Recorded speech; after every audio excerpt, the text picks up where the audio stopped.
आज मोदींच्या हस्ते राम मंदिर लोकार्पण सोहळा उत्साहात पार पडला। उद्धव ठाकरेंनी नाशिकमध्ये काळाराम मंदिरात जाऊन दर्शन घेतलं। श्रीराम मंदिर लोकार्पणासाठी उद्धव ठाकरे अयोध्येला न जाता आज नाशिकमध्ये काळाराम मंदिरामध्ये दर्शन त्यांनी घेतलं। यावेळी मोठ्या संख्येने कार्यकर्ते उपस्थित होते। तर तिसरी महत्त्वाची घटना म्हणजे मनोज जरांगे पाटलांच्या मोर्चाचा आज तिसरा दिवस आहे। आज त्यांचा मोर्चा अहमदनगरमध्ये आहे। या मोर्चाला देखील प्रचंड प्रतिसाद मिळाला।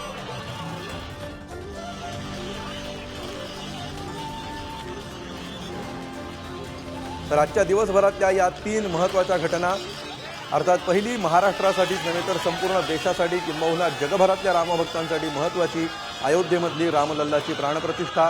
दुसरा इव्हेंट नाशिकमध्ये होतो आहे।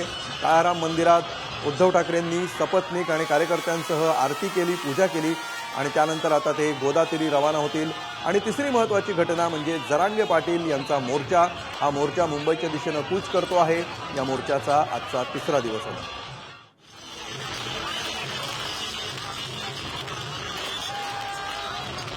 तर या तिन्ही घटना त्यातल्या बारकाव्यांसह पुढारी न्यूज सकाळपासून प्रेक्षकांपर्यंत पोहोचवत आहे।